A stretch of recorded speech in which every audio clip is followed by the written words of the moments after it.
C'est parti. Allez, c'est parti. Salut Pierre, merci Tu de me me retrouver. Super, plaisir. comme je viens de te le dire, je suis ravi de te retrouver. C'est la première interview sur PMax Performance Podcast avec un intervenant extérieur. Donc, c'est un plaisir.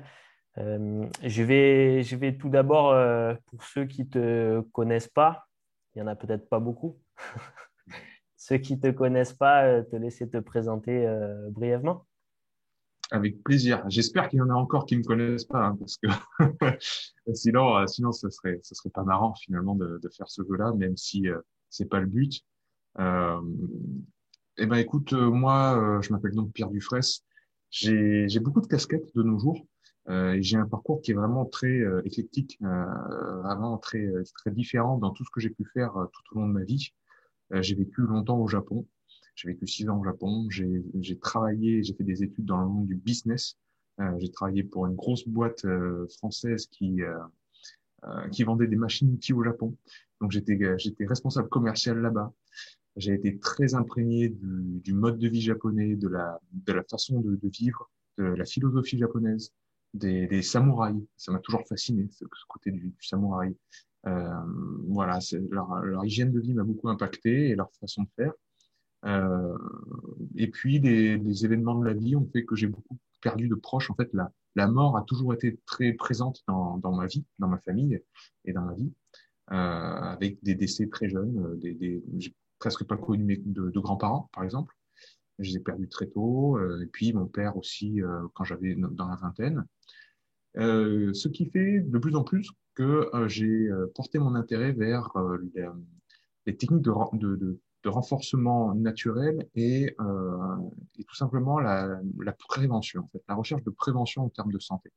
Comment on peut faire en amont pour prévenir ces problèmes de santé, les maladies, etc. Euh, est-ce qu'on peut pas pousser un petit peu la chose plus loin pour voir s'il n'y a pas des potentiels en nous à débloquer, hein, si on ne devrait pas revoir notre copie par rapport à ce qu'on fait au quotidien. Et tout ça, ça m'a poussé vers la naturopathie, qui est vraiment, pour moi, la science de la prévention. C'est-à-dire, normalement, on ne doit pas aller voir un naturopathe quand ça va mal. On doit aller voir quand ça va bien pour qu'il nous dise comment rester dans cet état-là. C'est-à-dire, voilà, je vais vous donner des conseils pour garder ce cap-là.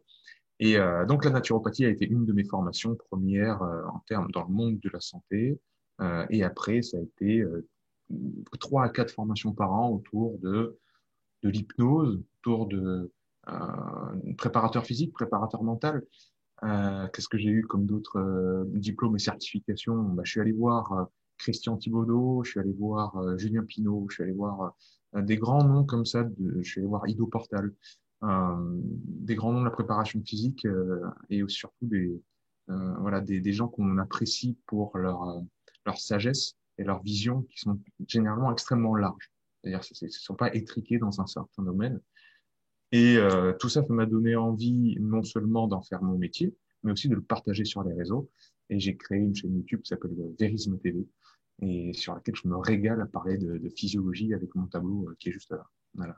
Ouais, c'est Jean-Louis, c'est ça qui est derrière toi. Exactement. Bon, en tout cas, on y reviendra sur cette chaîne que tu as lancée depuis quelques années. Mhm. Tu as parlé aussi de certains épisodes qui t'ont construit, dont j'ai écouté tes podcasts aussi, parce que les podcasts, c'est un format que tu as lancé un peu plus récemment, je crois. Ouais, c'est vrai. J'en C'est parle pas ça? assez. J'en parle pas assez souvent. C'est rigolo. J'ai oublié de le dire, mais je fais des podcasts qui s'appellent les podcasts de l'antifragilité. C'est vrai que c'est assez neuf et nouveau pour moi, donc je le fais de manière un petit peu pas confidentielle, mais un peu plus, j'ai un peu plus le côté privé ou c'est un peu plus privé, ouais. On va dire surtout dans les propos, alors que sur YouTube j'essaye d'être carré et puis de m'adresser à tout le monde, etc. Euh, et oui, dans les podcasts, je partage des choses qui sont un peu plus privées. Ok, c'est top parce que ça m'a marqué, c'est profond ce que tu dis et on voit que je voulais te poser la question à la base pour te dire comment tu en es arrivé là, à vouloir transmettre, à vouloir informer les gens. Et tu viens de me répondre que c'est tout un tas d'épisodes voilà, qui t'ont formé et qui t'ont, on va dire, boosté dans ce sens, quoi. Mais c'est exactement ça. Dans un des épisodes, par exemple, du podcast, je parle de croissance post-traumatique. La croissance post-traumatique, c'est un concept qui est soulevé par Nassim Nicolas Taleb, dont je parle énormément et avec qui j'ai allègrement piqué ce terme d'antifragilité. Euh, et la croissance post-traumatique, c'est vraiment ce concept-là que les épreuves en fait qu'on rencontre dans notre vie, généralement surtout en Occident. Il y a d'autres cultures, par exemple le Japon, mais d'autres, qui considèrent que ces épreuves dures forment les gens. Et dans les anciennes cultures, on avait les rituels de passage de l'âge pour passer à l'âge adulte. Hein, on devient un enfant à un âge adulte et on soumettait une épreuve à cet enfant pour qu'il devienne un adulte. Et s'il réussissait, on le considérait comme un adulte dans le clan, la tribu, etc. Maintenant, on n'a plus ça. Hein. Et toutes les épreuves dures de la vie, on se dit, ah, le pauvre ou la pauvre, ah, c'est terrible ce qui lui est arrivé. Et on s'apitoie sur quelqu'un. Et ce sentiment de pitié, pour moi, c'est le plus néfaste et délétère pour un individu. Si vous voulez aider quelqu'un, surtout, ne lui donnez pas votre pitié. Allez vers lui avec, ou vers elle, avec des bons conseils, en lui donnant confiance, en lui disant qu'il ou elle va rebondir, mais surtout, n'allez pas vers elle avec un apitoiement. Pour moi, c'est mortifère. Et la croissance post-traumatique, elle nous vient que certes, un événement peut être traumatisant, c'est-à-dire sur le moment, ça va être dur de traverser une épreuve, aussi dure soit-elle, physique comme mentale, mais d'une manière ou d'une autre, vous allez en ressortir grandi et renforcé, parce que vous allez en ressortir. Si vous en ressortissez, si vous en ressortissez pas, évidemment, c'est que le stress était trop intense et ça vous a coûté la vie. Mais si vous continuez à vivre derrière ça, il y aura des parties dans vous qui seront renforcées. Je vous ai parlé de la perte de mon père. Et ben voilà, c'est un très bon exemple. Quelque chose qui m'a consolidé, qui m'a fait sans doute prendre énormément en âge, entre guillemets, en maturité, on va dire. Euh, il y a des côtés sans doute qu'on va qualifier de négatifs, mais la leçon de l'histoire, c'est qu'on est forgé par ces histoires-là. Il faut pas seulement y voir un côté négatif, mais y voir une vraie croissance à chaque épreuve de la vie.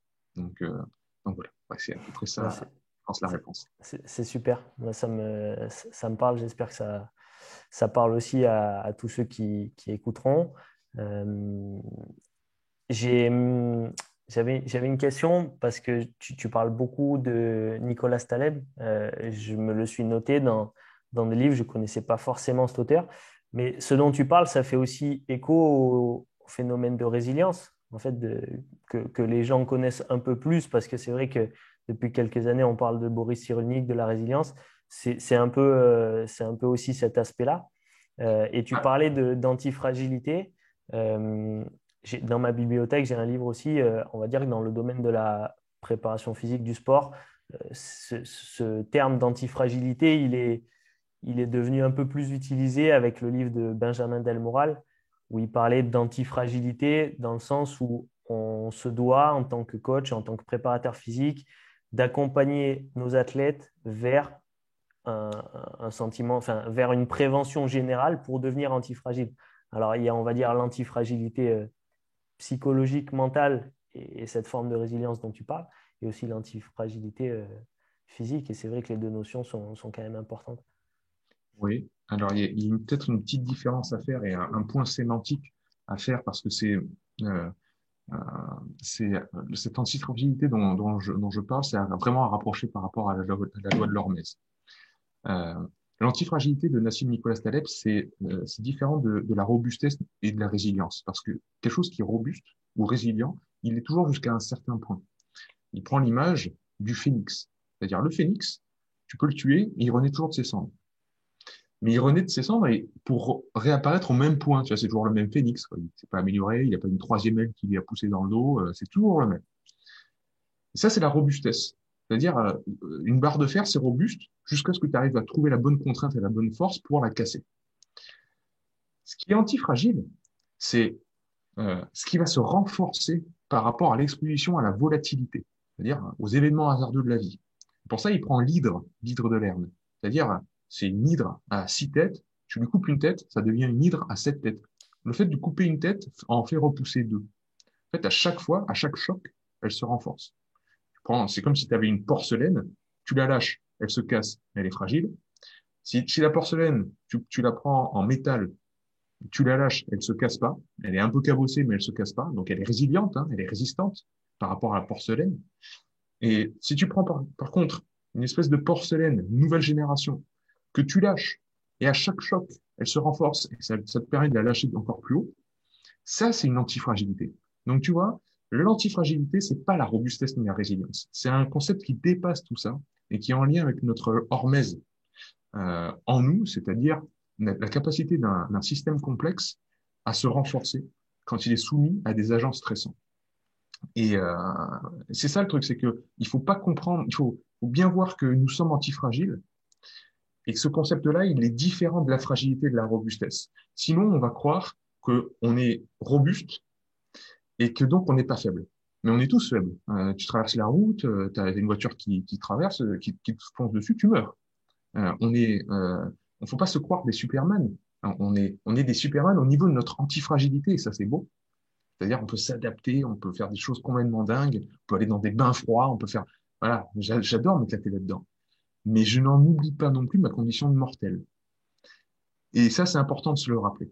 Donc, parce que sinon on s'accorde jamais le droit d'être faible. Et si tu t'accordes pas le droit d'être faible, tu t'accordes pas le droit d'aller vers autrui pour demander de l'aide. Et demander de l'aide, surtout en période actuelle, c'est hyper important de se rendre compte qu'on a besoin des autres.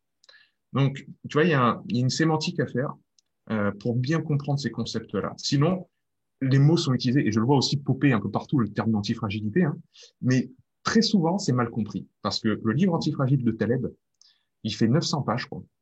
Euh, c'est extrêmement dur à lire parce il a résumé en fait euh, au bas mot toute sa vie dedans. Hein, c'est tous ces livres avant, le livre Procuste, c'est le Signe Noir. Il a essayé de les résumer en un seul bouquin qui est énorme. Et à mon avis, les gens qui utilisent le mot antifragile, ils n'ont pas lu le livre de Taleb. Ils ont juste vu que ça faisait super cool d'utiliser le terme. Ouais, non, mais c'est sûr, c'est sûr. Je comprends. Merci pour les explications. J'en peux. Alors, comme je te disais tout à l'heure en intro, c'est déjà intéressant qu'on ait parlé de ces sujets. Euh, il y aurait plein de choses à dire parce que je trouve ça passionnant tout ce que tu présentes. Et je pense que, on va dire que les gens qui m'entourent et qui me connaissent aussi savent que je suis un perpétuel étudiant. Je pense, hyper important de continuer à se former parce que tout évolue très vite et la connaissance, elle est infinie. Donc, voilà. On va dire que les trois socles que j'aurais voulu aborder, c'était le thème de la respiration nasale, Mhm. qui me passionne vraiment. La loi de l'hormèse, donc cette notion de devenir fort dans l'inconfort, comme tu viens de le dire. Et la Mhm. dernière notion, c'était la notion de discipline. Voilà, donc on va se restreindre à ça si ça te On va va. se régaler surtout, c'est des beaux thèmes, hein. Ouais, c'est des beaux thèmes. J'espère que les gens se régaleront autant que moi. Au niveau de Mhm. la respiration nasale, alors j'encourage déjà aussi toutes les personnes qui souhaitent en savoir davantage d'aller sur ta chaîne, Verisme TV, avec tout un tas de vidéos explicatives sur ce sujet. Il y a aussi les formations. Alors, l'objectif, ce n'est pas de faire tous les modules de formation que tu as présentés sur ton site, hormes.com. Mais c'est une formation moi que j'ai suivie, je trouve elle est vraiment passionnante et qualitative. Au niveau de la Merci. respiration nasale et ses bienfaits, est-ce que tu peux dire quelque chose sur on va dire le sport, la gestion du stress, la régulation de son poids et des pathologies? Mhm. Ouais, j'espère qu'on a 3 heures devant nous, hein, parce que Ouais, de non, manière, on va rester simple et succinct et oui, ça me oui, permettra oui, de c'est clair. donner envie aux gens d'aller rechercher davantage. La respiration, c'est tellement fou tout ce qu'on peut faire avec. Les cultures anciennes, le yoga, la médecine traditionnelle chinoise, toutes les cultures, même la médecine hippocratique, ils en revenaient toujours à ces fondamentaux-là et cette respiration-là, c'est un fondamental. Peu importe ce que vous recherchiez, la pleine santé ou la performance. Euh, Moi, j'ai été formé donc à tout ça par Patrick McKeown et Brian McKenzie, qui sont pour moi les deux grands messieurs de la respiration. Alors, Brian McKenzie, c'est un peu plus côté performance et sport que McKeown, bien que maintenant, son programme Oxygen Advantage, il touche les coureurs de l'équipe de France, il touche en cyclisme, etc. Il touche le haut niveau dans le sport. Euh, et tous ont ce point commun, quand même, de parler alors, de la tolérance au CO2, mais pas que, mais surtout de la respiration nasale. C'est-à-dire, bon, on a des organes, si on étudie la physiologie, vous étudiez 2 secondes, vous ouvrez un bouquin d'anatomie, n'importe lequel, vous l'ouvrez au chapitre respiration, on ne parle pas de la bouche. C'est même pas mentionné, quoi. Respiration, ça passe, ils vous mettent le schéma, c'est nez, euh, poumon, diaphragme, basta. Donc, à partir de là, il faut se poser les bonnes questions. La bouche, c'est vraiment un organe qui est parfaitement designé pour manger.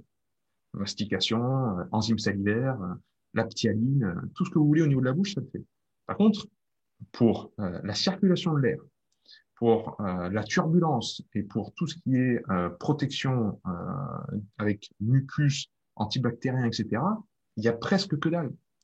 Alors que le nez, lui, il a des turbines qu'on appelle alors c'est les méas et les choanes qui forment des espèces de tuyaux qui permettent d'augmenter en fait, comme des petits tuyaux, la turbulence de l'air, c'est-à-dire l'air va vibrer beaucoup plus fortement que si vous faites rentrer dans un gros conduit comme la bouche, ce qui va faire plein de choses. Déjà, ça va faire tomber les grosses molécules dans le fond de la cavité nasale, récupérées par les cellules ciliées, c'est-à-dire tous les poils que vous avez au nez, qui vont capturer les impuretés. Et dans ces cellules, il y a aussi des cellules à mucus qui permettent d'avoir un mucus antibactérien et antiviral. Donc ça, c'est un premier filtre immunitaire qui est, voilà. De nos jours, on parle beaucoup de pathologies respiratoires avec la crise qu'on connaît. C'est important de savoir que notre immunité, elle passe d'abord par notre respiration, hein, parce que ça rentre dans notre corps, tout ça. Donc, premièrement, l'aspect immunitaire est très important. Cette turbulation de l'air, elle réchauffe l'air. C'est-à-dire que l'air qui va rentrer dans vos poumons, il va être à température corporelle euh, grâce à ce réchauffement de l'air de la cavité nasale, ce que ne procure pas l'air qui rentre par votre bouche. Et puis, on a des sécrétions gazeuses qui sont différentes. Il y a 25% de notre oxyde nitrique, hein, un gaz qui est très important, qui est un vasodilatateur majeur dans le corps, qui est sécrété par la cavité nasale, au contact de l'entrée de l'air dans la cavité nasale. Ce oxyde nitrique, qu'est-ce qu'il va faire? C'est qu'il va vasodilater, il va ouvrir les conduits respiratoires, donc l'arbre bronchique, mais aussi ce qui se passe dans notre sang et tous nos capillaires sanguins. Au niveau sportif, ce que ça veut dire, c'est une meilleure oxygénation du sang, des muscles, pardon, avec des capillaires qui s'ouvrent beaucoup plus. Hein, c'est la vasodilatation produite par l'oxyde nitrique. Ça va être l'utilisation du diaphragme beaucoup mieux, hein, d'une manière beaucoup plus facile, parce que la respiration nasale est directement connectée au diaphragme, donc on a une respiration qui est beaucoup plus ample et complète, qui utilise le bas des poumons complètement, la respiration horizontale par les côtes, les muscles intercostaux, alors que si vous observez quelqu'un qui respire par la bouche, vous allez très bien voir qu'elle est complètement partielle, sa respiration, est très haute, comme ça, au niveau des clavicules. Et ça, on comprend bien que non seulement l'entrée d'air et le rejet de CO2 est pas optimum, mais en plus, ça place la personne dans un état de stress et d'angoisse. Et ça, que vous soyez simplement attentif à votre santé ou un sportif en pleine performance qui veut pas rater son penalty, qui veut pas rater sa deuxième balle au service, qui veut être au top de sa forme sur le tatami au niveau voilà, s'il a besoin de faire du judo, il veut son point de focus, il veut la clarté d'esprit. Et ça, il veut pas être dans un état d'hyper-adrénaline où c'est vision tunnel et ma stratégie tombe dans les chaussettes. Je veux toujours être en contrôle de ce que je suis en train de faire. Donc ça passe par la respiration nasale. C'est vraiment une clé à utiliser. C'est pas la seule, hein, bien évidemment, mais c'est un des fondements vraiment de notre physiologie. Qui plus est, si on commence à s'intéresser à la respiration, on va savoir à quel point ça structure la posture.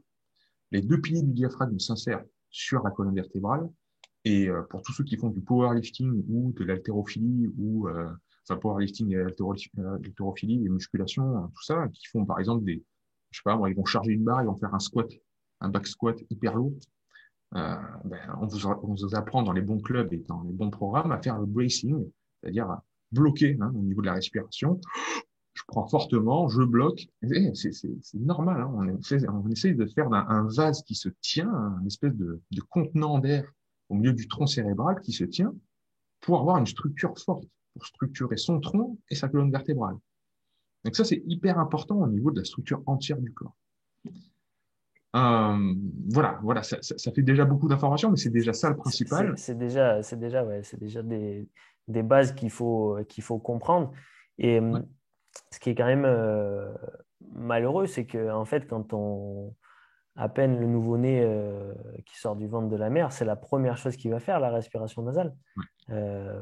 C'est des choses on nous apprend pas forcément. On sait qu'il faut respirer par le nez, mais le nombre de personnes sportifs de haut niveau ou autres qui respirent par la bouche, qui nous disent ah ouais, mais moi, je dors toutes mes nuits avec la bouche ouverte. Quand je Mm. respire, quand je cours, c'est qu'avec la bouche, etc. C'est quand même un gros problème. Ouais, moi je vous conseille certains livres qui ont vraiment étudié ça. Alors vous avez récemment le livre de James Nestor qui s'appelle Breath, donc respirer, le verbe respirer en anglais, euh, Breath, qui est génial parce que justement il s'est dit bon, tout le monde parle de la respiration nasale en ce moment, c'est très à la mode. Euh, Apparemment ça crée plein de bénéfices. Ben moi je vais faire l'expérience inverse. Puisque on nous dit que c'est mauvais de respirer par la bouche, je vais mettre un pince-nez pendant 10 jours avec mon pote là, avec moi. On va rien changer à nos facteurs de vie habituels. C'est-à-dire que on va manger la même chose tous les jours. On va faire le même taux d'exercice physique tous les jours. On va dormir le même nombre de nuits. On va rien changer et on va juste isoler le facteur respiration. Et on va se forcer à respirer par la bouche pendant 10 jours. Et ils ont tout mesuré. Chaque jour, c'était prise de sang, etc., machin, pour voir comment ça évoluait. Alors, la physiologie est partie dans les chaussettes, mais c'était un truc de fou, quoi. C'est-à-dire, tout. Ils se sont mis à faire des apnées du sommeil. Ils se sont mis à être angoissés toute la journée. Et ils se sont mis à avoir des douleurs, des inflammations. Ça a été terrible, terrible, 10 jours terribles. Et l'expérience d'après, ça a été, eh ben, l'expérience d'après, on passe 10 jours à respirer par le nez, on se met un scotch sur la bouche et on voit ce qui se passe. Et alors là, c'est l'effet inverse, évidemment. Ils dorment parfaitement, ils ont un mental focus, etc. Donc, bref, c'est très intéressant. En plus, après, James Nestor, il raconte pas que cette expérience-là. Il navigue à travers le monde pour aller voir vraiment les gens qui ont fouillé la respiration de fond en comble, que ce soit des scientifiques comme des maîtres yogis. Donc, très intéressant. Et il y a pas vieux, mais plus ancien livre qui s'appelle Jaws. Jaws, c'est comme la mâchoire, Jaws, et qui lui vraiment est focalisé sur la respiration nasale. Hein. C'est pour ça qu'il a appelé ça mâchoire. C'est à quel point la respiration nasale, en fait, est ce qui va structurer toute le crâne, en fait. Parce que quand on respire par le nez, la langue se pose dans la bouche d'une certaine manière, ce qui, quand le bébé grandit, avec les os sont encore mous à consolider, etc., forme la mâchoire. Et si ça forme la mâchoire, qui est le point d'appui central quand on serre les dents pour l'entièreté de l'individu, qui est un des capteurs premiers en posturologie, ça aussi, ça fait une certaine pression au niveau des os du crâne et ça forme le crâne. Donc c'est pas anodin de respirer par le nez ou par la bouche. Et ça, voilà, c'est un sujet qui est passionnant. Ouais, c'est super. Il y a quelques semaines, j'avais vu d'ailleurs à ce sujet-là une conférence TED où un docteur parlait, je pourrais la remettre en lien, je n'ai plus le nom exact, mais un docteur parlait de cette formation du visage, même pendant l'enfance, qui pouvait être impactée d'un côté ou de l'autre sur des visages plutôt longilignes ou plutôt arrondis avec la respiration nasale ou buccale. Donc, c'est hyper intéressant. Mm. Tu as parlé, voilà, l'objectif c'est de rester quand même focus sur ce qu'on a annoncé au début. Tu as parlé de la propriété de l'oxyde nitrique. Moi, j'avais une question aussi à te poser. Dans ta formation, tu évoques l'importance de respirer parfois pour activer le système sympathique ou parasympathique avec la narine droite ou gauche. Est-ce que tu peux dire rapidement un petit mot sur ça et les sources à la rigueur si on veut aller chercher un peu plus loin? Ouais. Alors les sources, elles vont pas être, comment dire, occidentales. C'est clair que ça c'est issu de la science du yoga majoritairement. Hein. Il y a des techniques, alors ça, vous pouvez en trouver des milliers.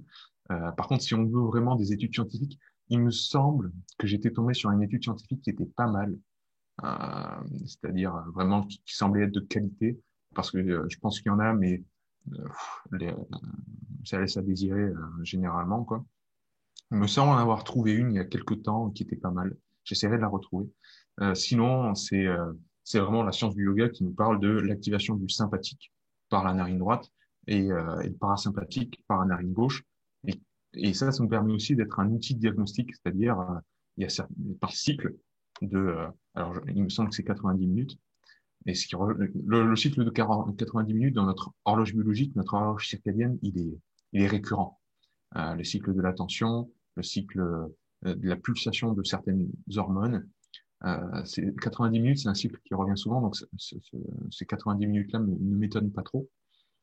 Mais toutes les 90 minutes, on aurait un shift entre la narine gauche et la narine droite, c'est-à-dire il y en a une qui serait un peu plus bouchée, voire complètement bouchée, que l'autre.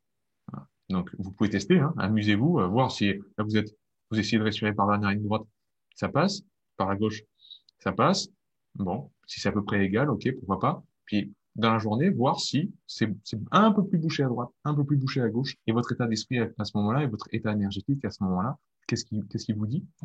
Et voilà, tester. Il y a certains exercices où donc on va mettre un petit peu de puissance derrière la respiration, donc inspirer puissamment par la droite, expirer puissamment par la gauche, ou l'inverse, et on va voir comment ça stimule ou inhibe le passage en mode sympathique, donc c'est-à-dire activation du système nerveux, système lutte-fuite, ou bien repos. Ça me place plutôt dans le parasympathique et ça me donne envie de me reposer.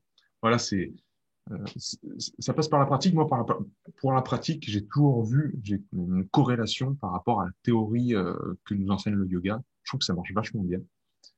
Charles Poliquin, qui était quand même un des grands coachs de force, euh, qui est malheureusement décédé, mais qui a coaché des athlètes olympiques à tour de bras, euh, il en parlait beaucoup. Il disait, moi, quand je monte en avion, si j'ai besoin de dormir, je me bouche la narine droite, je n'espère que par la narine gauche, j'essaye de faire une petite méditation et je m'endors tout de suite. Euh, et voilà, il parlait beaucoup de ça. Mais c'est vrai que les études occidentales sur ce thème-là, j'ai l'impression manquent un peu. Il faudrait que je recherche parce que ça fait un moment que j'ai pas regardé PubMed ou voilà. Ok.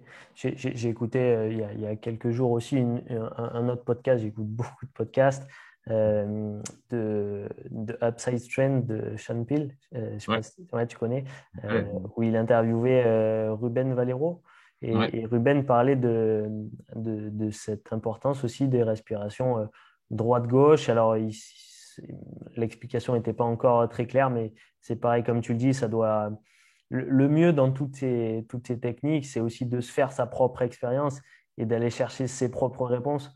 Parce que voilà, la théorie est belle, mais la mise en pratique permet de voir vraiment ce qui nous correspond à nous. Donc, c'est sur toutes les respirations, sur toutes ces techniques, il faut se tester par soi-même. ouais. Pour finir sur la respiration nasale, et après, je continuerai sur le deuxième aspect, tu m'as dit au moment où on avait commencé à échanger que tu étais en train de former alors sans citer de club ou autre, mais que tu étais en train de former des staffs professionnels, notamment dans Ouais. le foot, Hmm. euh, à ce type de technique. Donc, est-ce que selon toi, c'est un manque, c'est quelque chose qui n'est pas assez étudié, pas assez mis en place aussi, voilà, que ce soit dans le foot ou dans d'autres sports notamment? Ouais. Ah, mais c'est à chaque fois assez bluffant et puis mais ça me fait plaisir d'un autre côté d'apporter des outils qui sont complètement neufs. Mais oui, en effet. Donc pour le centre SSCS Training à qui je fais un gros coucou parce que c'est un super centre, il y a une formation qui est élite, un peu voilà, plus haut niveau on va dire, où c'est vrai qu'on a les prépas physiques, les kinés de certains grands clubs de Ligue 1. Donc c'est en off je te dirai qui si tu veux, Ouais, tu me... et qui sont au demeurant super sympas et c'est devenu des bons potes. Mais c'est vrai que les premières fois que tu les fais respirer, ils te regardent avec des grosses billes comme ça et on leur a jamais appris quoi. C'est vrai, c'est un outil qui est en tout cas en Occident est méconnu, même totalement inconnu, même à haut niveau. Donc, ça rentre un petit peu dans les mœurs. Je pense que c'est assez bien démocratisé aux États-Unis, mais en France et en Europe, c'est encore, euh, c'est encore très loin. Donc voilà, j'ai été contacté aussi par une équipe de basket féminine. Donc c'est marrant que tu me contactes parce que je sais que toi tu es dans le football féminin et et là une équipe de basket. Alors c'est pas encore sûr que je travaille avec eux, mais à l'heure où je te parle, mais voilà c'est du sport féminin. Je connais moins et donc je suis très content de rentrer un petit peu dans ce milieu-là. Donc oui, ça perce, ça intéresse les gens parce que c'est un facteur, tu vois, comme le froid. Le froid, bon, ça commence à faire un petit peu de vagues, ça commence à émousser un petit peu Internet, et je me fais contacter de plus en plus par, ben voilà, des gens qui recherchent la performance pour le sport. Donc je suis très content parce que c'est ma passion et j'étais formé, je suis prépa physique aussi. Donc je suis très content que ça perce là-dedans.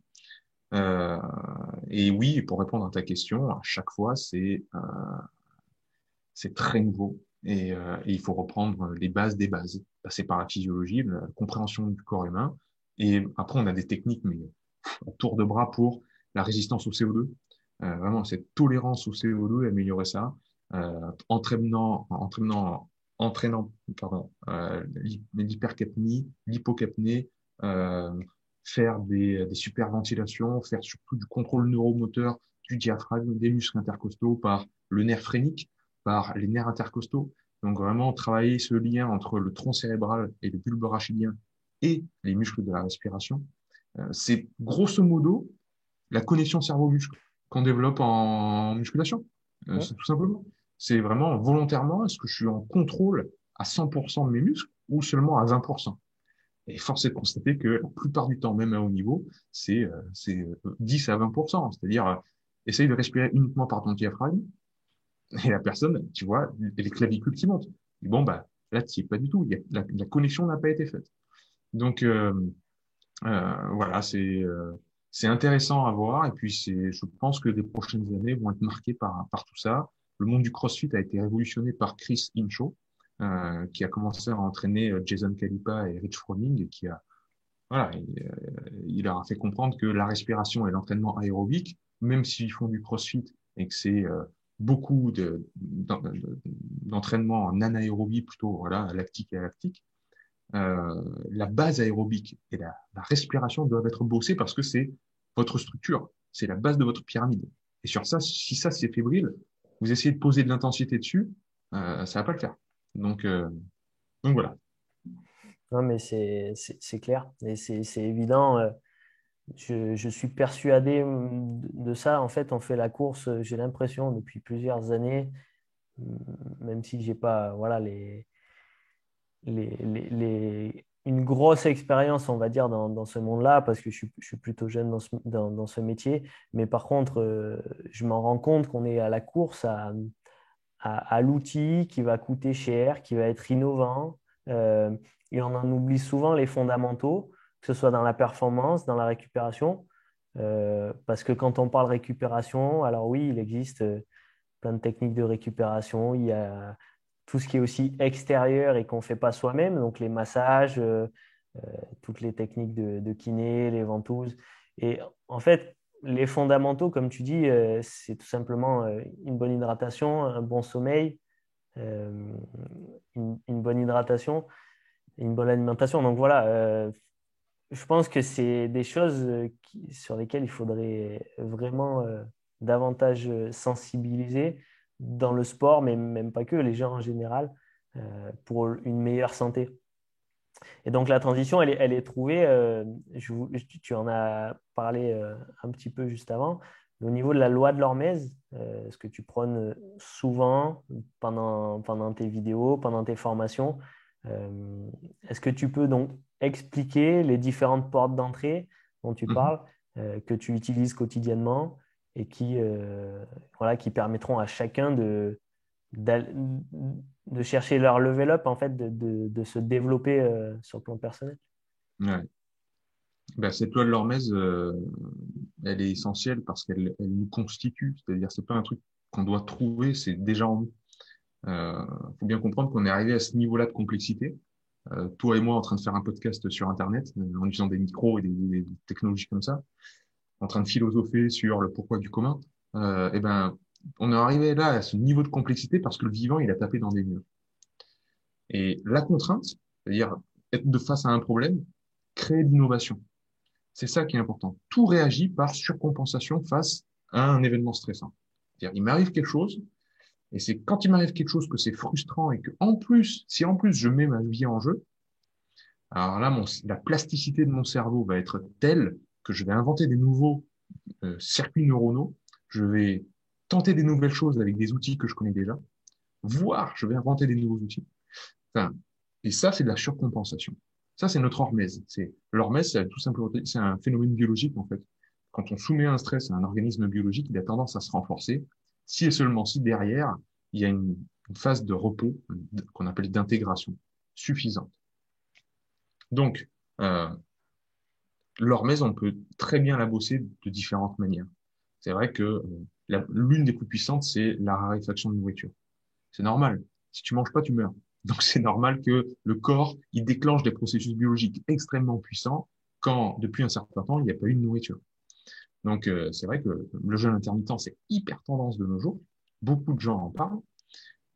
Malheureusement, c'est fait de la mauvaise manière. C'est toujours avec une métrique comme un objectif, c'est-à-dire on parle du 16-8, donc il faut jeûner 16 heures absolument.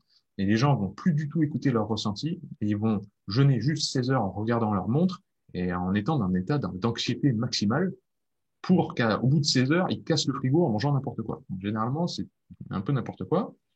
Moi, j'aime toujours euh, prôner le fait que tout cheminement personnel, si c'est pas poussé vers, si ça n'aboutit pas à une méta-analyse, c'est-à-dire une analyse qui s'analyse soi-même, euh, en termes simples, si votre cheminement personnel ne vous permet pas d'analyser votre propre narration interne, ce que vous vous racontez dans votre vie, et n'arrivez pas à prendre du recul par rapport à vos actes, ben, ce cheminement-là, il est sans doute caduque.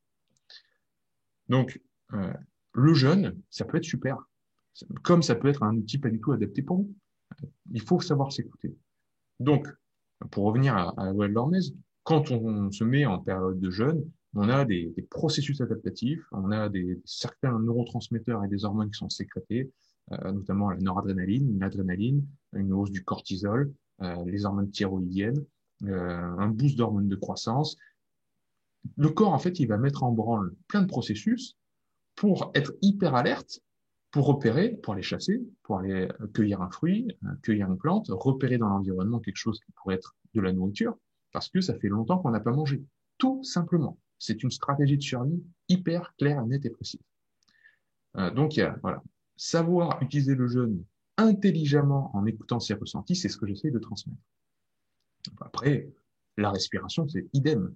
Euh, tu fais de l'apnée, poumon vide, poumon plein, en y mettant du mouvement ou pas, s'accumulent en toi des métabolites, donc des molécules qui sont des sous-produits de l'utilisation de l'oxygène au niveau cellulaire, qui vont servir de signaux au corps pour dire, eh oh, il y a un problème là, on n'a plus d'air, il faut qu'on fasse quelque chose. Et là, tout d'un coup, bah, se déclenchent des processus en nous qui vont, sur le long terme, pouvoir nous renforcer. Mais ça, tu l'appliques, les pratiquants de musculation, ils connaissent très bien ce processus de surcompensation. Ils vont à la salle de musculation, ils se défoncent pendant 1 heure en soulevant des charges lourdes et de la fonte, ils mangent, ils dorment beaucoup, et le lendemain, ils ont plus de muscles que la veille. Ça, c'est une surcompensation. C'est l'expression même de la loi de l'hormèse.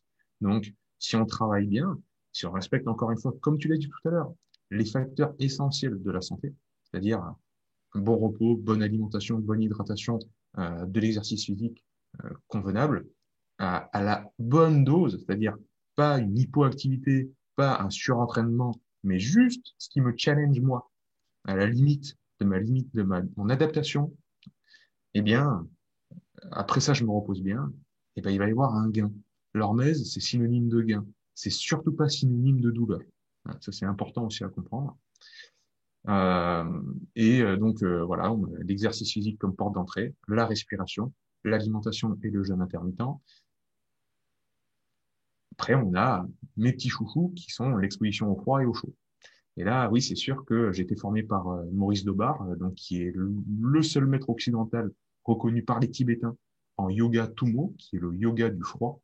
où c'est plus ou moins du hatha yoga, donc comme le yoga habituel, sauf que on a une exposition volontaire au froid en plus, où on va soit faire des assises dans la neige en maillot de bain par -20, et on reste 1 heure sans bouger, ou aller se baigner dans le lac gelé, voilà, nager sous la glace, se faire ce genre de choses. Tout ça dans le contrôle, tout ça de manière volontaire. Ça n'a rien à voir avec l'exposition au froid chronique et involontaire que connaissent malheureusement une grande partie de la population du monde. Hein. Il faut le souligner parce que cette question-là, elle me revient tout le temps. C'est oui, mais alors les SDF qui sont dehors, qui vivent dans le froid, comment ils font en hiver? Est-ce que ils se renforcent pas? Mais non, c'est pas du tout la même chose. Les pauvres, ils sont justement dans un état qui est complètement loin de leur messe parce que leur messe, c'est un stress ponctuel, puissant, mais qui est suivi par une phase de repos et qui permet le gain. C'est surtout pas, encore une fois, synonyme de douleur chronique. C'est pas la même chose. Donc, on a cette porte de l'entrée du froid également. Donc là, le froid, c'est pareil. Tu rentres dans un bain froid, toutes les cellules du corps te disent qu'il faut sortir. C'est radical. C'est la mort assurée. C'est alerte rouge maximum. Et pourtant, tu restes. Et là, il se passe en toi plein de choses. Déjà, au niveau mental, c'est gestion émotionnelle et gestion mentale, c'est des gains qui sont énormes. Mais en plus, si c'est fait à petites touches, c'est-à-dire, voilà, tu restes au début, tu n'arrives pas à prendre une douche froide plus de 10 secondes, c'est difficile. Et au bout de plusieurs mois, parce que tu as progressé, voilà, à ton rythme, tu arrives à faire un bain froid en hiver dans une rivière d'hiver à 4 degrés. Euh, Tu rentres dans la rivière, tu sors au bout de 15 secondes, tu vois que ta peau devient rouge écarlate parce que ton corps a mis en branle plein de processus pour euh, gérer au mieux la chaleur dans le corps. Il y a une vasodilatation de rebond, parce que quand tu rentres dans le froid, c'est une vasoconstriction extrêmement forte. Tout le sang est rapatrié au niveau des organes importants à protéger que sont le cœur, le foie, les intestins, etc. Mais en rebond de ça, quand tu ressors, tu as une sensation de chaleur parce que le sang est reparti à la périphérie quand tu ressors de l'eau. Tu as des boosts d'hormones de croissance, tu as tout un tas de choses au niveau cardiovasculaire. C'est pas le lieu pour rentrer dans trop de détails, mais c'est assez fou ce qu'on est en train de faire avec le froid. Et il y a un monsieur qui s'appelle Wim Hof, qui est très médiatisé de nos jours, qui est un peu en train de réécrire les livres de physiologie quand même, parce qu'il fait des exploits. Il a 27 entrées au livre Guinness Book des records quand même, donc c'est pas rien. Et donc on découvre beaucoup de choses grâce à ça. Et puis après on a le chaud. Pour moi, le chaud, c'est l'ami des sportifs. Vraiment. En termes de récup, c'est assez fou. Donc sauna, hammam, bain hyperthermique que peu de gens connaissent, surtout les bains Salmanov. Tout ça, c'est super. Vraiment, c'est des outils qui devraient être dans la besace de tous les prépas physiques, coachs, etc. Si seulement si c'est bien fait, parce que pareil, le froid, il n'y a rien de plus anti-inflammatoire. Et après une grosse séance de sport, tu veux pas bloquer l'inflammation, hein, parce que c'est ça qui va être un signal pour l'anabolisme. Et combien de fois j'ai entendu soit des prépas physiques, soit j'ai vu sur Internet des vidéos de gars qui font des grosses séances d'entraînement, qui vont se jeter dans un bain avec des glaçons après. Ben non, vous envoyez deux signaux qui sont complètement contraires au corps. Vous bloquez l'inflammation, ce qui va bloquer l'anabolisme. Donc, il faut savoir utiliser tous ces outils-là et aussi comprendre que euh, tout ça, c'est très peu de choses par rapport à la qualité du sommeil, comme tu as dit tout à l'heure, ou de l'alimentation, etc. Que la plupart de l'hormone de croissance, la GH, elle est produite dans la première partie de la nuit, qu'il faut soigner son sommeil absolument, et que l'utilisation du froid ou du chaud, ce que ça va faire, c'est que ça va faire soit un phénomène de phase advance, soit phase retard. Donc ça veut dire avancer sa phase de sommeil ou retarder sa phase de sommeil. Parce que sa phase de sommeil, elle est avant tout gouvernée par la lumière du jour, mais à l'intérieur du corps, chacune de nos petites cellules, par exemple de notre pancréas, il n'a pas des lunettes pour voir où est le soleil. Ça, il sait pas faire. Il n'y a que l'œil qui sait. La manière de communiquer dans tout le corps entre les cellules, c'est la température, en fait. Et notre température a la tendance à monter dans la journée, puis à décroître à partir de 16 heures, de 15-16 heures, pour arriver à un point où ça va nous faire comprendre à toute l'information qui va circuler dans le corps, ça va être, il faut aller faire dodo, il faut baisser le rythme métabolique pour aller au dodo. Ça, c'est en fait, la température, c'est notre réseau Internet interne. C'est comme ça qu'on communique. Les cellules communiquent entre elles. Donc, prendre une douche froide ou faire un sauna, à telle ou telle heure, ça peut déplacer votre courbe à droite ou à gauche, donc vous faire repousser le sommeil ou avancer le sommeil, légèrement. Donc l'outil est toujours génial, mais un outil, c'est toujours à adapter à la personne. Et là encore, il y a des grosses erreurs qui sont faites, même à plus haut niveau, avec ces outils-là. Donc c'est pour ça que j'essaye du mieux que je peux, d'abord de faire comprendre la physiologie, et après de proposer des outils qui vont être adaptés à chacun et à chacune. Voilà. C'est très clair, c'est très clair. Et c'est aussi notre job, je m'inclus aussi dedans, de pouvoir, voilà, parce qu'on pense qu'un sportif de haut niveau est expert dans l'activité physique, dans la récupération, dans la nutrition. C'est pas le cas. Et surtout, il ne faut pas croire que, en fait, ces différentes portes d'entrée dont tu as parlé, euh, le sport est entre guillemets la meilleure si on oublie le reste. C'est-à-dire que si on est sportif de haut niveau, qu'on s'entraîne tous les jours, 1 heure, 2 heures, mais qu'à côté de ça, on s'alimente n'importe comment, qu'on dort très mal, qu'on se couche tard, etc., il y aura sûrement des effets encore plus délétères que quelqu'un qui ne fait pas d'activité physique, mais par contre, qui voilà, se met certaines fois dans un inconfort avec le chaud, le froid, qui s'alimente correctement, qui fait aussi du jeûne intermittent. Voilà, il faut arriver à mettre en perspective tout ça. Et le dernier aspect dont je t'avais parlé, c'est en lien avec ce que tu viens de dire, donc la loi de l'Hormèse, l'importance et les bénéfices qu'on va pouvoir en tirer de ces différentes portes d'entrée et de cette recherche d'inconfort, ça va être surtout la discipline, parce que ce n'est pas quelque chose qu'on va faire 1 fois par mois qui va amener des réels gains. C'est arriver à se créer une routine, une vraie discipline et qu'on va rendre pérenne dans le temps. Est-ce que tu es d'accord avec moi sur ça? Ouais, ouais. C'est sans doute le point le plus important, sincèrement. Tu as très bien choisi de garder ça pour la fin, parce qu'on dit toujours qu'il faut garder le meilleur pour la fin. Parce que là, on touche au fondement vraiment de qui nous sommes. C'est vraiment notre philosophie. Pour moi, la discipline, c'est vraiment un point qui est galvaudé, un terme qui est mal compris. Pourtant, il n'y a que ça qui est important. C'est comment vous menez votre barque, tout simplement. Et les gens entendent discipline, derrière ça, ils voient un militaire au garde à vous qui est forcé à faire des choses qu'il n'aime pas. Okay. Et vous avez tout faux. Hein. Je vous conseille les cours de Jordan B. Peterson, qui est professeur à Harvard ou à Stanford, je sais plus. On trouverait très facilement sur YouTube. Il a 6 millions de vues ou tout, enfin, des conférences qu'il a faites qui ont fait des millions de vues et qui parle de comment faire les bonnes résolutions de l'année ou son planning de la semaine. Euh, voilà. Et il dit bien à ses élèves, il dit, mais vous faites tout à l'envers. C'est-à-dire, vous programmez en fait les trucs qui vous font chier.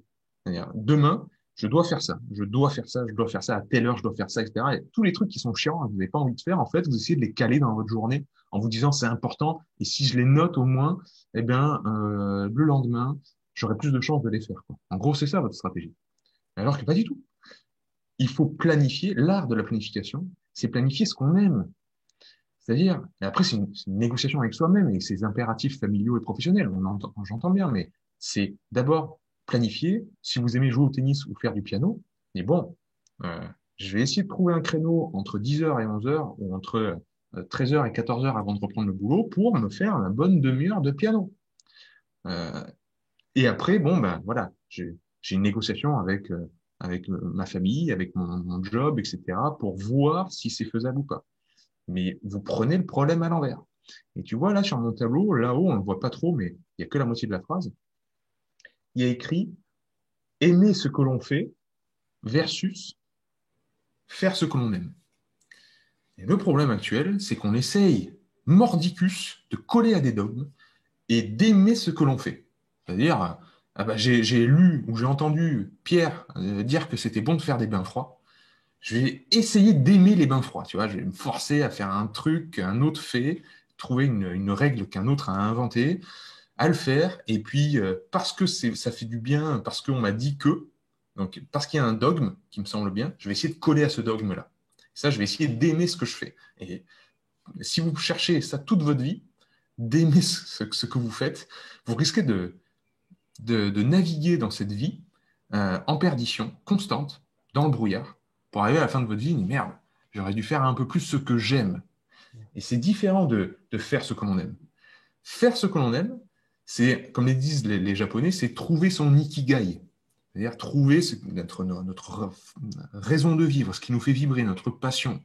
Et une fois que tu fais ce que tu aimes, le terme de discipline prend un sens complètement nouveau. C'est-à-dire que là, la discipline, en fait, ça devient vraiment l'art de planifier au jour le jour ce que tu aimes faire. Et, et là, la discipline, c'est, voilà, j'ai de la discipline derrière tous mes actes au quotidien, et il y a certaines personnes qui me disent, mais pourquoi tu te fais du mal? C'est-à-dire, Ouais. pourquoi tu passes toutes les journées à faire du sport le matin? Après, tu vas faire des bains froids. Après, tu vas faire du sauna. Après, tu vas faire des respirations. Après, tu vas faire ça, ça, ça et ça. Pourquoi tu te fais autant, tu te tortures comme ça, quoi? Et oui, mais les gars, vous n'avez pas compris que c'est ce qui me passionne, quoi. C'est ce qui me fait vibrer. Mm.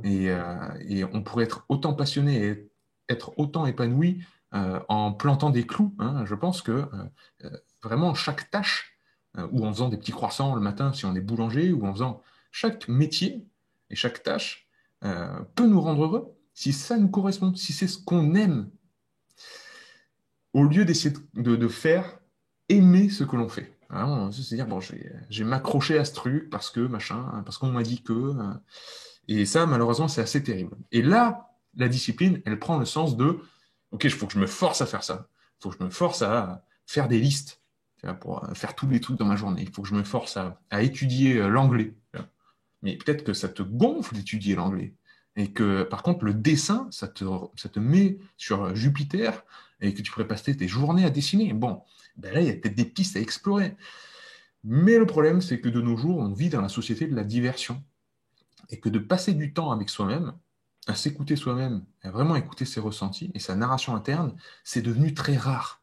On a des écrans partout qui sont des fenêtres sur autrui ou l'autre monde et on est très peu tourné vers l'écoute interne. Vraiment, toi qui es prépa physique, tu dois le savoir. Quand tu montres un exercice à quelqu'un, quand tu fais faire quelque chose à quelqu'un, même à un sportif de haut niveau, et que tu lui demandes, ça va, comment tu te sens, comment ça s'est passé cet exercice, comment tu l'as ressenti, comment... Parfois la personne dit, mais je sais pas. Ouais. Qu'est-ce qu'il faut que je réponde? Genre, c'est quoi la bonne réponse? Donne-moi la bonne réponse et je te dis, tu vois. Mais non, mais c'est pas à moi de te donner la bonne réponse. C'est toi qui as ressenti la La chose. Et la sensation. personne, elle est aux fraises. Aux fraises. Bien sûr, bien sûr. C'est top. Et c'est assez complexe et à la fois, comme tu dis, c'est quand on arrive à être aligné entre ses valeurs et ce qui nous fait vibrer au quotidien, ça devient quelque chose de fort sur le long terme et tellement puissant. Moi, j'ai des livres que j'ai adorés et j'avais récupéré une citation sur la discipline d'ailleurs, sur un livre que tu as sûrement déjà lu, c'était dans Miracle Morning. Mhm. La phrase, c'était: chaque fois que vous choisissez la solution de facilité et non celle qu'il vous faut, vous façonnez votre identité et devenez le type de personne qui opte pour ce qui est facile. À l'inverse, lorsque vous faites ce qu'il faut et vous respectez vos engagements, surtout quand vous n'en avez pas envie, vous développez la discipline nécessaire pour obtenir des résultats extraordinaires dans votre vie. La Mhm. discipline crée le mode de vie. Donc, voilà. C'est... Oui, tu vois, ce terme de confort et d'inconfort, il rejoint ce que tu viens de dire. C'est-à-dire que dans le confort, jamais rien n'est advenu dans le monde du vivant, dans l'évolution du vivant. C'est-à-dire, dans un environnement confortable, un organisme vivant ne va pas changer sa structure. Ne va pas, tu vois, encore une fois, sur mon tableau, là, c'est un tableau qui est vraiment spécifique sur la plasticité neuronale. Euh, Votre cerveau qui est plastique, ça veut dire qu'il est capable de réinventer son architecture, comme une toile d'araignée qui serait capable de changer sa composition. Ok. Mais dans le confort, le corps ne va pas trouver la nécessité, ne va pas avoir la nécessité de changer son architecture, il ne va pas changer les plans du cerveau pour rien. Il faut le mettre face à une épreuve. Il faut le mettre dans l'inconfort. C'est ça que nous dit Miracle Morning, c'est si vous cherchez la facilité, vous vous placez dans une zone de confort où, certes, vous allez pouvoir connaître un état de flow, je suis bien, même connaître de la créativité hein, dans un état de flow. Hein, souvent quand on est un peu groggy, endormi, même entre un demi-sommeil, qu'on se met à avoir des pensées qui sortent de qui sont vraiment créatives. Et c'est pour ça qu'il y a certaines personnes, je ne le recommande pas, qui prennent des substances voilà, hallucinogènes ou pour justement chercher. On sait que les artistes, parfois, dans l'histoire, c'est très connu, des gens qui ont abusé de certaines substances pour se mettre dans un état de transe et aller chercher ce moment créatif, etc., pour inventer une mélodie ou pour peindre ou pour écrire un poème, etc. Donc ça, c'est une chose. Mais il ne va pas y avoir de restructuration de votre cerveau à ce moment-là. Vous n'allez pas vous transformer. Si vous voulez changer les choses vraiment, il faut vous mettre dans une situation nouvelle. Il faut vous poser un challenge à votre niveau. Et là, le cerveau, tel un architecte, va commencer à faire des nouveaux plans. Dire, bon, apparemment, il y a un problème et je n'ai pas la solution. Alors, comment on fait pour trouver la solution? Alors, j'essaye la solution A, j'essaye la solution B, on change les plans. Et l'architecte travaille le jour, les maçons travaillent la nuit. C'est-à-dire que c'est la nuit, que, surtout au niveau de l'hippocampe et certaines autres régions du cerveau, on va consolider tout ça. Et les maçons vont construire les choses. Et c'est pour ça que vous avez galéré à essayer de jouer du piano la journée, ça passait pas, ça passait pas. Ou tes joueuses de foot, tu leur montré un geste. Un jour, elles essayent tout l'entraînement, ça passe pas, ça passe pas, ça passe pas. Elles dorment bien, le lendemain, premier essai, ça passe. Putain, qu'est-ce qui s'est passé? Qu'est-ce qui s'est passé pendant la nuit? C'est pas une différence d'énergie. Hier, je me sentais pas bien, ou hier, j'avais mangé un truc pas bien, je me sentais pas bien, etc. Non, c'est pas ça. C'est que la nuit, les petits maçons dans votre cerveau ont travaillé, votre cerveau a été réagencé, et que le lendemain, la nouvelle route est ouverte, le building est monté, et là, vous pouvez faire. Le pattern est en place. Et c'est ça qui est important à comprendre. Confort et inconfort. Ouais, c'est super. Super, mais encore merci pour les explications parce qu'elles sont claires et je pense que c'est aussi pour ça que sur ta chaîne, tu as autant de commentaires positifs et de gens qui te suivent parce que on, voilà, on a beau être passionné de physiologie, plus ou moins expert ou même pas du tout, les explications, quand elles sont claires, elles parlent et elles impactent beaucoup plus. Donc, c'est top. Merci pour les explications. Euh, on est à peu près dans les délais, mais je m'étais listé quelques questions pour finir, des questions voilà, plus ou moins courtes, mais si ça t'embête pas pour conclure ce podcast Mais avec franchement, joie. qui était vraiment super. La première question, c'était est-ce qu'il y a une chose que tu as découvert récemment ou pas forcément et qui te passionne là actuellement? Mhm. Euh, Il y en a beaucoup, parce que c'est vrai que c'est des grands domaines qui me passionnent et que j'aime autour de la physiologie et autour du vivant. Euh, alors récemment, qu'est-ce qu'il y a eu? Il y a eu des réalisations déjà un peu plus philosophiques. Parce que c'est quand même aussi ma passion, ça, étudier le pourquoi du comment. Je me suis rendu compte qu'en fait, mon travail, c'était uniquement lutter contre la résignation. Moi, en fait, ce qui me touche le plus, et je m'en suis rendu compte, c'est quand une personne est résignée. C'est-à-dire, le discours, tu sais, surtout de la génération de nos parents qui, malheureusement, ont connu des temps très confortables dans la période des Trente Glorieuses, Ouais. et qui donc, ouais, c'était le plein emploi, c'était facile, etc. Entre guillemets, évidemment, chaque parcours de vie connaît des petites difficultés, mais cette génération-là, elle a été biberonnée par les médias.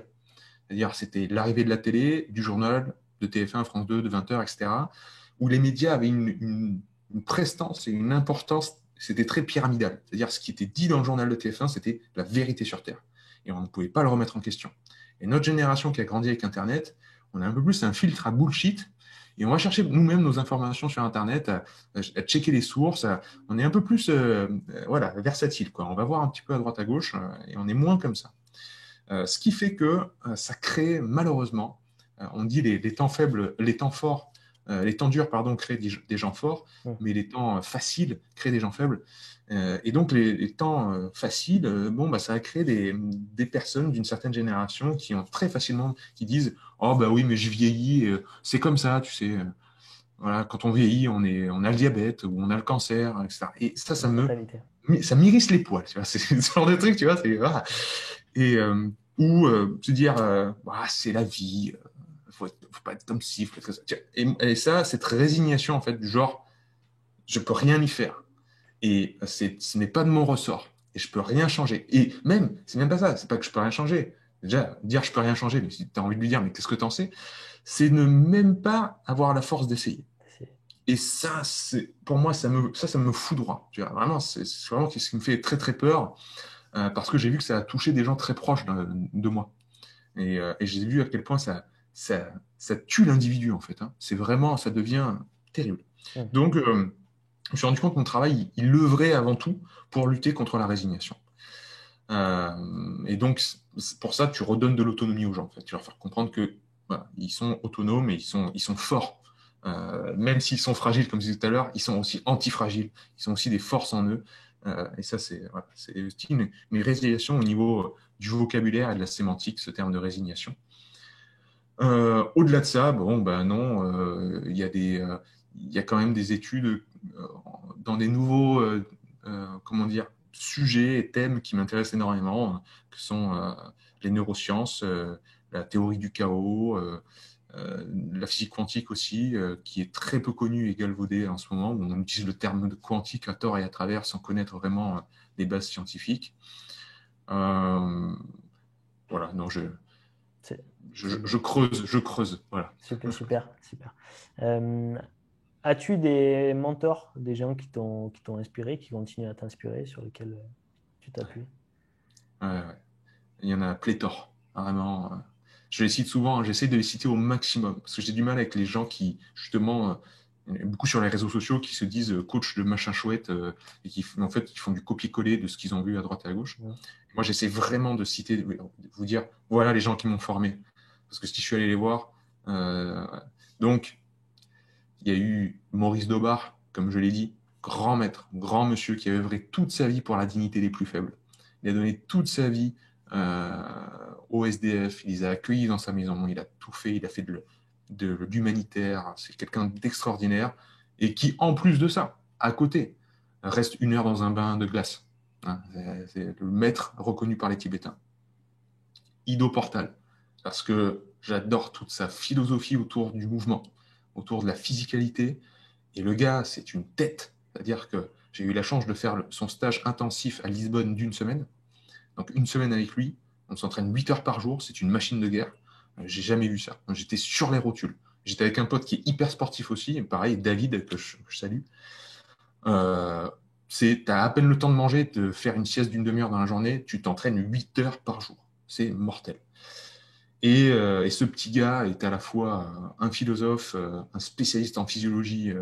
Tu peux lui discuter de tout et n'importe quoi. Il a lu, il connaît le sujet.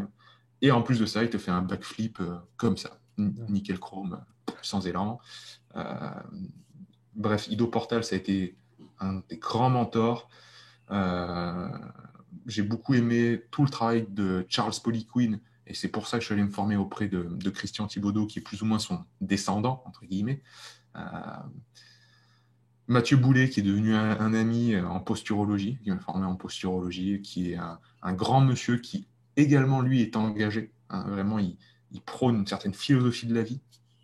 Il n'est pas juste là pour vous parler de posture et de posturologie. Il est aussi là pour essayer de transmettre des valeurs. Euh, Puis les grands personnes les grands mentors qui m'ont influencé, c'est évidemment ma famille. C'est d'abord mon père, ma mère, mon frère, ma sœur.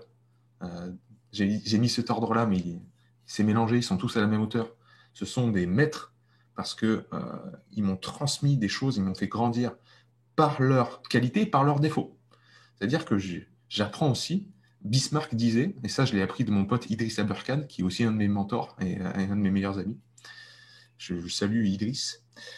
Idriss m'a appris que cette citation, euh, les gens intelligents apprennent des erreurs des autres. Les gens, le commun du mortel apprend de ses propres erreurs. Les gens intelligents apprennent des erreurs des autres.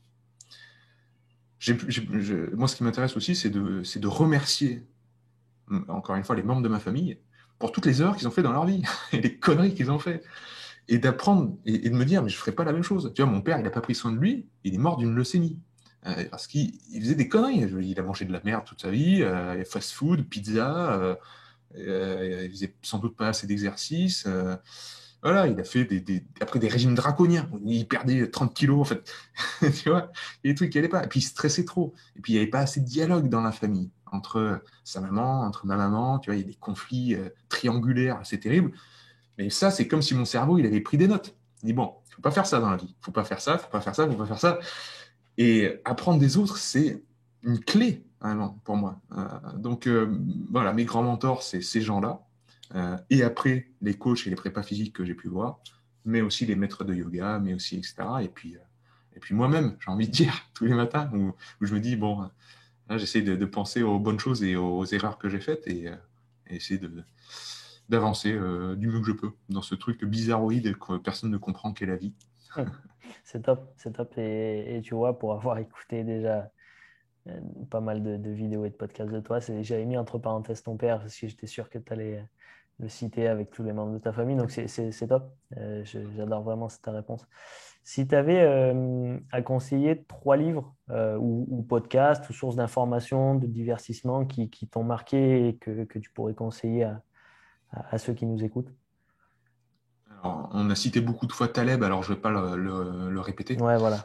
Hors Taleb. Euh, mais lisez Taleb, obligatoirement. Euh, ouais, alors, côté philosophique, on a Patrice Franceschi, qui a écrit L'éthique du samouraï moderne, qui est un bouquin tellement bouleversant que j'ai dû le surligner avec mon code couleur toutes les pages, en vert, en rouge, en bleu, et j'ai dû le lire je sais pas combien de fois. Je sais pas combien de fois, c'est ma Bible, ça m'accompagne partout. J'en ai 3 exemplaires constamment.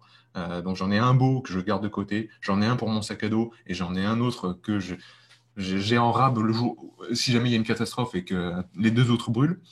Et j'essaye d'offrir au maximum autour de moi. Donc, l'éthique du samouraï moderne de Patrice Franceschi, ce grand monsieur qui nous est contemporain, il est toujours vivant. C'est un aventurier à la Mike Horn, si tu veux, mais il associe en plus qu'il s'engage au niveau euh, humanitaire. C'est un militaire, il va défendre les peuples isolés et qui se font exploiter. Pour lui, il met vraiment sa vie en jeu. Là où Mike Horn, j'adore Mike Horn, mais c'est plus le voyage et l'expédition pour lui-même. Il se met dans des difficultés et des défis qui sont sportifs, qui sont incroyables. Mais il n'y a pas ce côté je m'engage pour les autres. Tu vois. Et Patrice Franceschi, en fait, il part sur son bateau. Hein, c'est un navigateur aussi entouré des bouquins de tous ces philosophes. Alors, chez lui, dans sa bibliothèque, il a Marc Aurèle, Sénèque, voilà, les grands stoïciens. Et descendant de ce stoïcisme, il écrit des bouquins. Et c'est extrêmement puissant. Donc, Patrice Franceschi, L'éthique du samouraï moderne, dans la même veine un peu de l'antifragilité, la résilience, tout ça, vous avez David Goggins. Alors malheureusement, son livre Can't Hurt Me, il ne sera pas en français. Il sera que en anglais, mais David Goggins s'écrit G-O-2-G-I-N-S. Il a fait tous les podcasts américains de Rich Roll, de Joe Rogan, de tous les plus grands podcasts. Donc il y a aussi des interviews anglaises de lui sur YouTube. Et lui, c'est pareil, c'est des défis complètement dingues. Sortir de la zone de confort, lui, c'est son quotidien. C'est une machine. Et son discours est extrêmement inspirant et très impactant. Donc voilà un autre, si vous voulez, de l'inspiration, ça c'est super. Et puis après, au niveau renfo, physique, prépa physique, etc., bah là, faut se tourner vers Emmanuel Lejar, pour citer un Français, Legerd, qui est un très, très, très grand monsieur du C'est monde de la force et de l'entraînement. Et France Bosch, on va rester dans les Européens, Bosch, qui lui va très loin aussi dans l'étude. Ah, bah alors là, pour moi, ça, avec ça, tu navigues à peu près partout parce que qu'est-ce que c'est beau. Voilà, pour moi, c'est de la poésie, pour toi aussi, à mon avis. C'est-à-dire, on rentre là-dedans, c'est magnifique. Donc, si, voilà, s'il fallait citer que eux deux, ce serait déjà très bien pour tous ceux qui sont passionnés de prépa physique. Ouais, on va se tenir là, ouais, c'est déjà pas mal. c'est super. Pour ceux qui t'ont entendu rigoler, je viens de montrer à l'écran hein, le livre de Franz Bosch, c'est pour ça. Ouais. Super.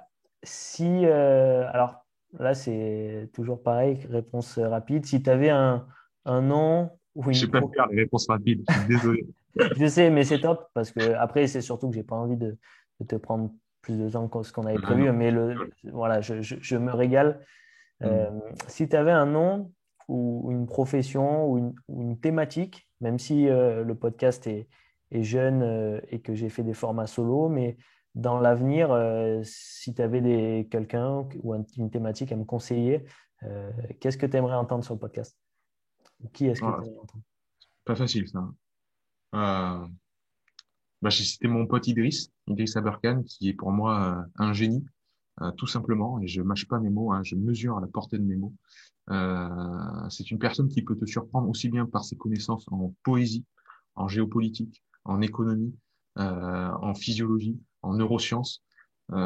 C'est notre Léonard de Vinci actuel, croisé avec un Albert Einstein, et croisé avec un sacré caractère aussi, l'enfoiré. Mais c'est pour ça que je l'aime énormément et que c'est un très bon ami. Et en plus, on a les mêmes références, c'est-à-dire le gars, il connaît Dragon Ball, il connaît le Club Dorothée, il écoute les mêmes conneries, on a le même humour, donc c'est un régal à tous les plans et je suis très fier de compter cet homme-là parmi mes amis. Donc avoir idée sur ton podcast, alors là, franchement, ce serait Là, beau. ça serait un Je te le objectif, souhaite je pense que. grandement. Ouais, Ouais. ouais, ouais. C'est clair. Euh, Ensuite, sortir des sentiers battus, peut-être, parce qu'en prépa physique, voilà, ce serait beau que tu aies les grands noms qu'on a en France, que tu aies Didier Reis, que tu aies voilà, certaines personnes qui, voilà, qui sont extrêmement pertinentes, tous ceux qu'on a cités avant, mais des thématiques. Euh, Moi, j'adore les thématiques qui se croisent. Donc, c'est vrai que sur Vérisme TV, sur Vérisme, tu vois, le terme, il veut tout et rien dire. Les gens, il y a certaines personnes qui, en dit, savent pas du tout ce que ça veut dire. C'est juste, encore une fois, c'est mon père qui me l'a transmis, mais c'est juste rechercher la vérité. Du mieux que je peux, rechercher la vérité. Donc, c'est une recherche, c'est surtout pas prétendre qu'on l'a trouvée. Et donc, c'est pour mettre en exergue le fait que sur ma chaîne, j'essaye de croiser, en fait, de faire se rencontrer plein de thèmes différents. La prépa physique avec les neurosciences, avec l'architecture, avec la Mm. physiologie, etc. Et que donc, ouais, je te souhaite de recevoir des gens qui vont te parler de biotenségrité, qui vont te parler de concepts, de philosophie. Euh, voilà, des trucs qui seront pas forcément que rattachés à la prépa physique. Euh, et là, ça pourrait être super intéressant. Ouais, c'est super. En tout cas, je souhaite inviter surtout des passionnés qui pourront parler voilà, de choses qui les fait vibrer au quotidien. C'est ça le plus important. C'est clair. Euh, il me reste une dernière question. Si tu avais, alors je l'ai mis au singulier, au pluriel, à toi de voir si tu avais un conseil rapide ou des conseils rapides que tu aimerais transmettre au plus grand nombre. On va dire trois maximum. Si, Wow. Euh, soit pour Notez les, résumer ce podcast, soit pour. je vais essayer d'être rapide. Notez les choses. Vraiment, tenez un journal. Tenez un journal, notez les choses. Notez tout. Notez vos pensées du jour, notez vos entraînements, notez vos ressentis. Trop de fois, je vois des sportifs qui notent juste leur entraînement. J'ai fait 3 séries de trucs où j'ai fait un entraînement fartlek, j'ai fait un machin, et ils mettent pas leur ressenti. Mais comment tu t'es senti? De 1 à 10, l'effort, note-le. Tu vois, il n'y a pas de ressenti. Mais ça, c'est le plus important. Qu'est-ce qu'on s'en fout que tu as fait 3 séries de 12? C'est savoir qu'est-ce que tu as ressenti. Notez vos pensées, notez si vous avez la discipline, justement, on parlait de discipline tout à l'heure, de naviguer avec vous-même, de communiquer avec votre propre narration interne, vos gains, non seulement concrètement sur le terrain, vont être accentués, mais en plus, vous, personnellement, vous passerez une vie beaucoup plus heureuse si vous savez dialoguer avec vous-même. Donc ça, pour moi, c'est le concept fondamental, c'est la narration interne. Deuxième conseil, soignez votre sommeil, parce que ça doit passer par là. Vraiment, inquiétez-vous de ça. Dites-vous, bon, est-ce que j'ai fait bien gaffe? Et pour soigner son sommeil, ça va être le troisième, ça va être euh, mon contact avec la nature et surtout l'exposition du soleil. Est-ce que je passe du temps dehors? Parce que vraiment, on a dans notre rétine les neurones à mélanopsine qui gèrent vraiment notre horloge biologique et que tout ça, ça régule notre acrophase du cortisol, notre sécrétion de mélatonine et que donc tous les processus après qu'on essaye d'optimiser par l'alimentation, par le bain froid, etc., c'est peanuts. c'est que dalle parce que ils dépendent de l'horloge biologique. Donc, on essaie toujours de corriger en bout de course, quoi. Mais ça, si vous corrigez déjà de base l'état du système, vous êtes beaucoup plus puissant. Donc, c'est voilà, Euh, tenir un journal, vraiment optimiser son sommeil et être dehors, contact avec la nature et lumière du soleil. Voilà, c'est tout. C'est parfait. C'est parfait. Bon, en tout cas, merci Pierre. J'en attendais, enfin vraiment, ça dépasse mes espérances. Ce premier podcast, tu vois, tu seras le premier, j'espère, d'une longue liste d'interviews. Euh, Super. Où est-ce qu'on peut te retrouver? Donc, on l'a dit au début, mais où est-ce qu'on peut te retrouver du coup, s'il y en a qui ont des questions ou qui veulent suivre toutes tes transmissions d'informations? Ben, avant de faire mon coin promo, je vais d'abord te remercier, Maxence, parce que passé un super moment. Et quand tu m'as dit tout à l'heure quelque chose, j'ai regardé l'heure, j'ai dit, mais déjà? Donc, quand je parle comme ça avec quelqu'un qui est passionné, c'est vrai que les paroles coulent d'elles-mêmes parce qu'on est sur la même longueur d'onde et c'est vraiment très, très plaisant. Et j'espère que les gens qui vont écouter ce podcast sont régalés aussi. Voilà, donc moi, donc je te remercie énormément et je souhaite longue vie. Je suis très fier d'être le premier invité. Je souhaite que tu reçoives des invités de folie. Euh, et vous me retrouvez sur YouTube, c'est Vérisme TV. Vous me retrouvez sur Instagram, c'est Vérisme TV. Vous me retrouvez sur Facebook, c'est Pierre Vérisme, ça change. Vous me retrouvez sur Internet, mon site Internet, c'est ormez.com. Là, vous trouverez mes formations en ligne. Si vous êtes un athlète ou un professionnel du sport, c'est là où j'accompagne aussi les professionnels du sport. On en a parlé au début du podcast. Donc, il y a une case spéciale, une page spéciale pour les professionnels du sport. Et puis, c'est tout, il me semble. Twitter aussi, mais Twitter, je m'amuse juste à retweeter les tweets d'Idriss et à envoyer des blagues de temps en temps. Donc, c'est pas très passionnant. Mais là où je suis le plus actif, c'est Instagram, où c'est un peu plus personnel, où je montre mes entraînements, etc. Et YouTube, où c'est vraiment les vidéos YouTube, physio, etc. La loi de l'hormèse, tout ça. Ouais, c'est super. Bon, merci beaucoup. De toute façon, on mettra les liens, tu m'enverras tout ça, on mettra les liens dans la description pour que les gens qui écoutent et qui s'intéressent et qui veulent aller plus loin dans tout ce qu'on a dit, parce qu'on était sur un format d'une heure et quart à peu près là, puissent aller chercher l'information. Les formations, n'hésitez pas, c'est un investissement que vous ne regretterez pas. C'est vraiment du top qualité, il y a de quoi faire. Euh, Merci encore Pierre. C'est moi qui J'espère te que remercie. peut-être on pourra refaire un autre podcast parce que c'est vrai que le temps est passé très vite. Je suis Euh, à ta disposition. plein de sujets, mais voilà. Merci, merci beaucoup. Merci à tous. J'espère que vous aimerez autant que moi le moment que je viens de passer là. Et n'hésitez pas à le partager en masse. Voilà. Merci Maxence. Salut Pierre, à bientôt. Ciao. À bientôt.